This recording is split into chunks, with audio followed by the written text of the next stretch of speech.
100% Lalitha jewellery estimate తీసుకోవాలి, compare చేసుకోవాలి, నగ ఫోటో తీసుకోవాలి, మీకు అన్ని విషయాలు తెలిసిపోద్ది. కాదు ఎప్పుడన్నా ఇట్లాంటి స్టేట్మెంట్స్ చేసిన తర్వాత ఎప్పుడన్నా వేరే బ్రాండ్స్ వాళ్ళతో డిస్కషన్స్ అయినాయా? ఈ వేరే పేరు దీని కానీ వేరే బ్రాండ్స్ ఫౌండర్స్ లేకపోతే వాళ్ళ మార్కెటింగ్ మీతో కూర్చొని మాట్లాడడం? నన్ను ఫస్ట్లో కొత్తగా ప్రాబ్లం అయింది.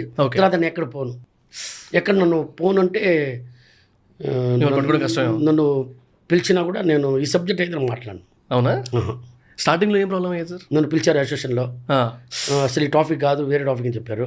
పోయినాను, టాపిక్ ఎత్తారు, నేను ఫ్రీగా అమ్ముతాను, మీకు అవసరం అన్న. నా బంగారం నేను ఎలా అమ్ముకుంటా, నాకు వ్యాపారం నేర్పించే బంగారం చెప్పిన వచ్చేసాను. వయసు చూడలేదు, పెద్ద చిన్న చూడలేదు, వచ్చి నేను మీ ముందు చెప్పలేను కానీ భయంకరంగా తిట్టేసి వచ్చేసాను. అవునా? వదిలేండి, ఫ్యామిలీ షో.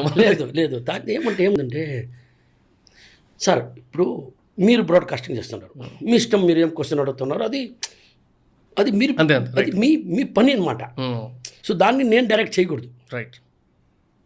మీరు నన్ను క్వశ్చన్ అడిగినట్టే నేను చెప్తాను, లేదు బ్రదర్ నాకు తెలియదు అంటాను, లేదంటే దీని గురించి నేను మాట్లాడనంటాను, అయిపోయింది. రైట్. చెప్పొచ్చు, మీరు ఏదైనా అడగచ్చు, నేను కంపల్సరీ రిప్లై ఇవ్వాలా అవసరం లేదు. లేదన్నా నెక్స్ట్ చెప్పొచ్చు, తప్పే ఉంది.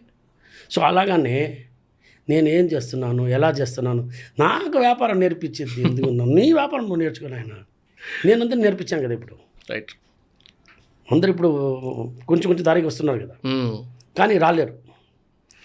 సొంతంగా మ్యానుఫ్యాక్చర్ చేసేది చాలా బిగ్ ఛాలెంజ్ సార్. అది పుట్టుకతో రావాలి, ఇప్పుడు చేయలేము.